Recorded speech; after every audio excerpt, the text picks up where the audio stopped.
The overall goal of this procedure is to generate human regulatory T cells from primary T cells. First, peripheral blood mononuclear cells are isolated from human blood samples. CD4 positive T cells are then purified from the PBMC mixture and cultured.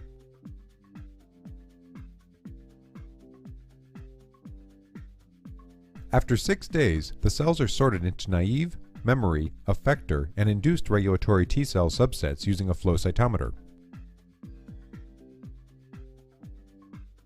Suppressor assays performed using these cells demonstrate that this method generates human regulatory T cells with suppressor activity.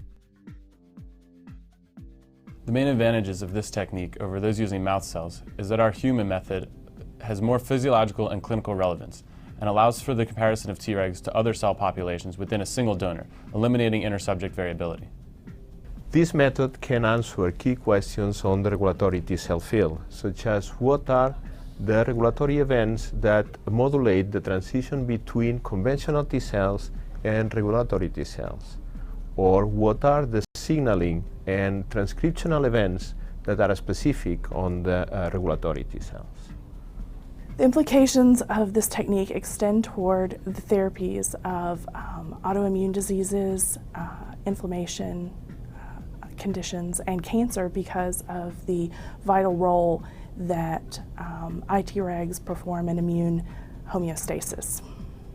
Generally, individuals new to this technique will struggle because of the variety of techniques used and, in some steps, the narrow window for optimal cell culture conditions.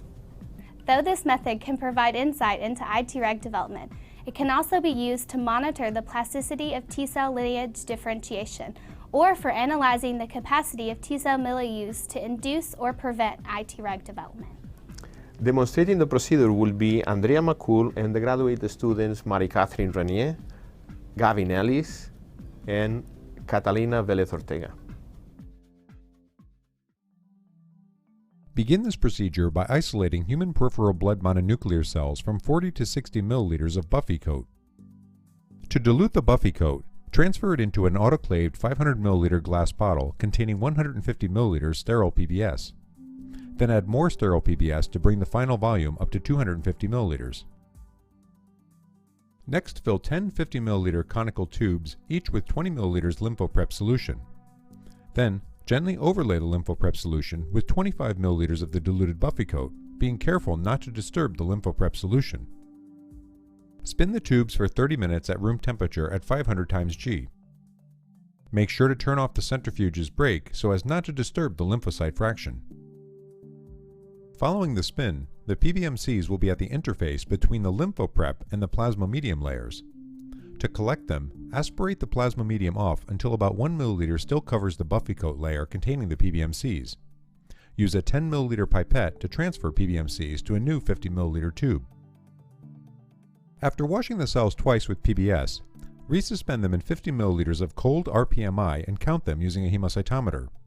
Typical recovery is 8 times 10 to the 8th to 1 times 10 to the 9th PBMCs.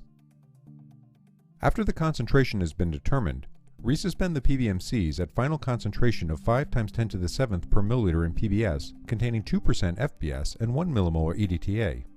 Transfer the cells to a fresh 14 milliliter polypropylene round-bottom tube.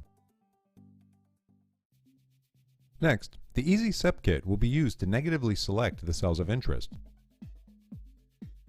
The T-cell enrichment cocktails provided with the kit contain a tetrameric antibody complex which has an anti-dextrin antibody on one side and an antibody against unwanted cell surface antigens on the other side. When the cocktail is added to the cells, the tetrameric antibody complex connects the unwanted cells. Dextran-coated magnetic particles are then added, which bind to the tetrameric antibody complex, connecting the unwanted cell to the magnetic particle. A magnet is then applied to separate the unwanted cells from the cells of interest, which are then collected. To isolate CD4 positive T cells, pipette 1 times 10 to the 8th to 4.25 times 10 to the 8th PBMCs into a 15 milliliter conical tube. Then, Add 50 microliters human CD4 positive T-cell enrichment cocktail of antibodies for each milliliter of PBMCs, mix, and incubate for 10 minutes at room temperature. Mix the magnetic particles to equally distribute them throughout the solution. Add 100 microliters of magnetic particles for each milliliter of PBMCs.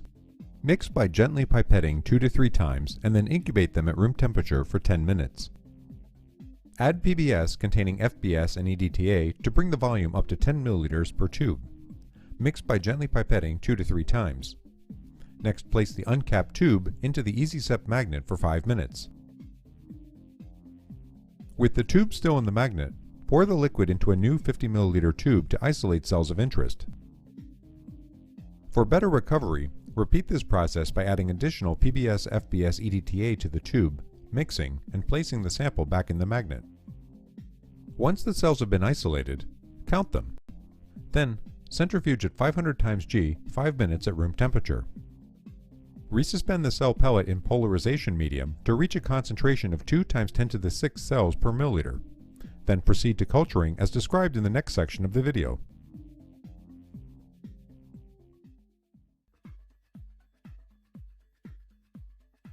To induce regulatory T cells, pre-warm anti-CD3 coated 6-well tissue culture plates at 37 degrees Celsius. Once the plates are warm, aspirate the PBS from the wells, then add 4 milliliters of the CD4 positive enriched cell suspension to each well. Fill up any empty wells with PBS to reduce evaporation of medium. Incubate for 3 days. After the incubation, centrifuge the plate for 5 minutes at 500 times G. Then, without disturbing the cells on the bottom of the plate, remove half of the medium and replace with fresh medium. Incubate for 2 to 3 more days. The cells can now be sorted by fluorescence-activated cell sorting, as described in the next section, or used as target cells for a suppression assay, as described later on.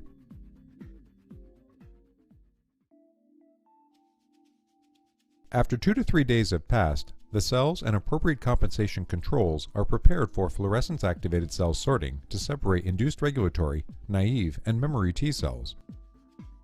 Stain the cells to be sorted with anti-CD25 PE, anti-CD45RA PE Sci5, and anti-CD127 APC, as described in the accompanying document. Also be sure to add antibodies to the appropriate compensation controls for FACS analysis.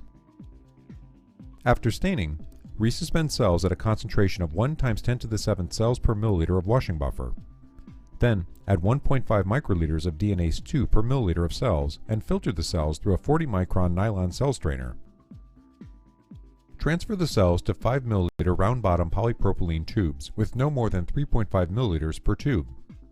Resuspend the compensation control cells in 300 microliters of washing buffer. Set the compensation on the flow cytometer to minimize cross-detection by the PE, APC, and PE Sci5 filters. Set gates to sort Tregs, naive, and memory T cells into 5 ml round-bottom polystyrene tubes containing 1 ml newborn calf serum. To assess whether the regulatory T cells generated during sorting are able to suppress T cell proliferation, a suppression assay is performed. Here, the non-sorted CD4 positive enriched cells will function as the target cells. These should not contain CD25 positive induced regulatory T cells. Begin by labeling the target cells with CFSE, using a cell trace kit according to the manufacturer's instructions, using 1 microliter of 5 molar stock solution per milliliter of cells instead of 2 microliters. Next, pellet a number of Treg suppression inspector beads equal to the total number of cells by quick centrifugation in microcentrifuge tube. Wash the beads once with RPMI and repellet. After the spin, aspirate the RPMI and resuspend them to the appropriate concentration in 8 microliters suppression assay medium per well. To a 96-well round-bottom tissue culture plate, add CFSE stained target cells, 8 microliters inspector beads, and polarized sorted cells to a final volume of fresh suppression assay medium of 200 microliters. All conditions are plated in triplicate. To prepare the controls, add 100 microliters of CFSE stained cells, 8 microliters of inspector beads, and 1 times 10 to the 5th of fresh, unstained cells in 92 microliter suppressor assay medium per well to the first 2 control wells. Then, Add 100 microliters of CFSE stained cells and 1 × 10⁵ of fresh unstained cells in 92 microliter suppressor assay medium per well to the second 2 control wells. Cover the plate in aluminum foil and place it in the incubator for 5 days. In the dark, collect the cells from each well by pipetting and place them in a 5 ml round-bottom polystyrene tube. Centrifuge cells at 500 × G for 5 minutes at 4 degrees Celsius. Aspirate medium and resuspend them in 300 microliters cold Fax washing buffer.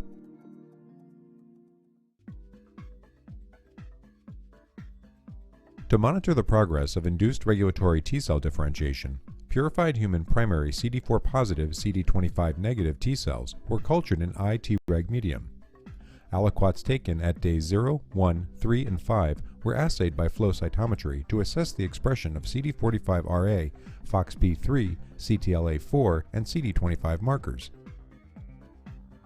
As can be seen in these pseudo-color dot plots, over a 5-day time course, cells proliferate and differentiate in vitro in response to CD3 cross-linking in the presence of TGF-beta and IL-2, ultimately leading to a CD45RA negative, FOXP3 high, CTLA4 high, and CD25 high profile. This indicates the development of induced Tregs from conventional T-cell precursors. To assess the relative ability of the generated Tregs to suppress T-cell proliferation, CFSE-labeled cells were cultured with Treg suppression inspector beads in the presence of sorted naive, memory, and iTreg cells. As can be seen in this histogram, cells CD25 high, CD45RA negative, CD127 negative low induced regulatory T cells are the only subset from a 5-day culture that has acquired regulatory suppressor ability. This indicates that the cells generated in this system are both phenotypically and functionally suppressor regulatory T cells, rather than activated conventional T cells which may transiently express FOXP3 and CD25 but are not immunosuppressive. The presence of induced regulatory T cells completely abolishes the proliferation of CD4 positive T cells. Numbers are indicative of percentage of CFSE-labeled cells that have undergone division. To determine that the same holds true for T-cell purified subsets, human primary naive and memory T cells were stained with CFSE and cultured in iTreg medium. After 5 days, cells were phenotyped and the cell division rates were estimated. As seen here, Tregs were induced from a naive T-cell pool and a memory T-cell pool after 5-day culture in standard iTreg medium. CFSE staining of initial cells shows that either naive or memory T cells differentiate to regulatory T cells only after several rounds of cell division. Comparative CFSE staining profiles identify the induced regulatory T cells as the most proliferative cells during the 5-day culture.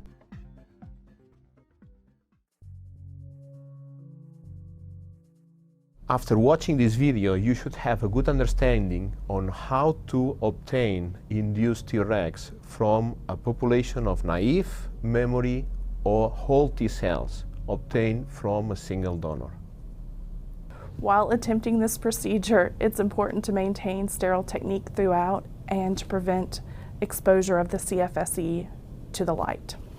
Following this procedure, other methods like functional assays can be performed in order to answer other questions like what are the differences in cell division rates, specific cytokine synthesis, and ion channel usage between regulatory and conventional T cells. After its development, this technique paved the way for researchers in the field of immunology to explore autoimmune diseases and other Treg-related pathologies in human patients. Don't forget that working with human blood is extremely hazardous, and precautions such as adequate blood bank testing and proper disposal should always be used while doing this procedure.